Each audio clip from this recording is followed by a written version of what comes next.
এলাকাবাসীও পৌর নাগরিকদের সুবিধার্থে সোমবার দক্ষিণ দিনাজপুর জেলার সদর শহর বালুরঘাট পৌরসভার অন্তর্গত 11 নম্বর ওয়ার্ডের একে গোপালন কলোনি এলাকায় 15,34,000 টাকা বরাদ্দে ড্রেনের কাজের শুভ সূচনা হলো।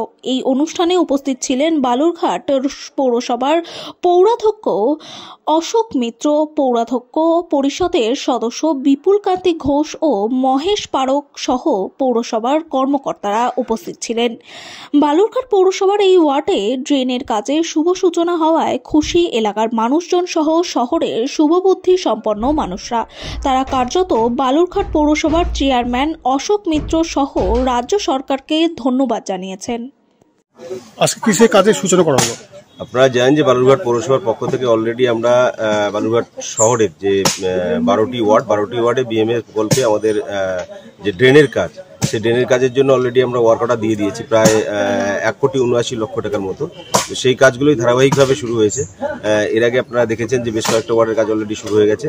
তো আজকে 11 নম্বর ওয়ার্ডের যে একে গোপালন কলোনি, সেই একে গোপালন কলোনিতে আজকে এই বিএমএ প্রকল্পে প্রায় আমাদের 15,34,000 টাকা বরাদ্দকৃত অর্থে একেবারে এই একে গোপালন কলোনির এই দীর্ঘদিনের যে এলাকাবাসীর ডিমান্ড ছিল এখানে, যে দেখতেই পাচ্ছেন এই ধারে, এই রাস্তার ধারে কোনো ড্রেন ছিল না। তো সেই ড্রেনটা আজকে লোকাল এই ওয়ার্ডের যিনি কাউন্সিলর তথা এমসিআইসি বিপুল বাবু রয়েছেন, ওনার উদ্যোগে বালুরঘাট পৌরসভায় যখন এটা আমাদের প্রস্তাবটা আসে, তৎক্ষণাৎ বালুরঘাট পৌরসভার পক্ষ থেকে আমরা ইনিশিয়েটিভ নিয়ে আজকে খুব ভালো লাগছে যে সেই কাজটা আজকে শুরু হচ্ছে। এলাকাবাসী খুব উপকৃত হবে, কারণ এই এলাকায় ড্রেন ছিল না, সেই ড্রেনের কাজটা আমরা করছি। তো সেই অনুষ্ঠানের মধ্য দিয়ে আজকে এই ড্রেনের কাজটা শুরু হলো। আমার সাথে এই ওয়ার্ডের কাউন্সিলর তথা এমসিআইসি বিপুল কান্তি ঘোষ রয়েছেন, এবং পাশাপাশি আমাদের যে পূর্ত দপ্তরের যিনি এমসিআইসি মহেশ পারেক উনি রয়েছেন, এবং এলাকাবাসী রয়েছেন। দেখতে পাচ্ছি যে আজকে কাজটা শুরু হলো।